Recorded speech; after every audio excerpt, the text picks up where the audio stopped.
This is the kind of things we see in Nigeria, and when they talk about issues from House of Assembly. I want you to watch this video to see what these politicians are talking about the interim government in Nigeria. Thank you. Session of the week in the House of Representatives.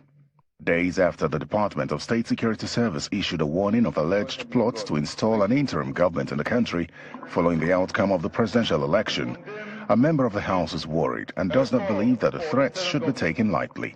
Mr. Speaker, interim government is unknown to our laws. Interim government is undemocratic. Interim government is not something that we should support. Taking into consideration that our democracy is a young one. At this point, I think it is our duty to do everything within our strength to support the current democracy that we are enjoying, to strive and then stay. His concerns are shared by other lawmakers who condemn totally the idea of an interim government. Every participant in this democratic process must fight this because it will take us 2.5 decades back. What do I mean by that? It's even speculative. Yes, it's speculative, it can be true, but how it will work, there could be a lot of bloodshed. We should ask our people back home to stop comments that are hurting, to stop comments that are destroying our polity. What are you rioting for?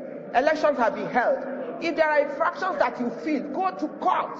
The security agencies should... In further debate in the matter, one lawmaker berates the security agencies for failing to do their jobs, while another accuses former President Olusegu Obasanjo of culpability. Is it not a shame that the security agents will come out and say they have the names of people that have muted this type of government in this country? You will not arrest them to prosecute them. You are wasting our precious time telling us to condemn it. The first attempt at suggesting this interim was by our erstwhile president, General Olusegu Obasanjo, in the letter he wrote to Mr. President, condemning this free and fair election of 2023 and asking Mr. President to find a way of counseling without going to court. While federal lawmakers condemn the calls for an interim government, they warn against heating the polity and advise aggrieved parties to await the outcome of litigation.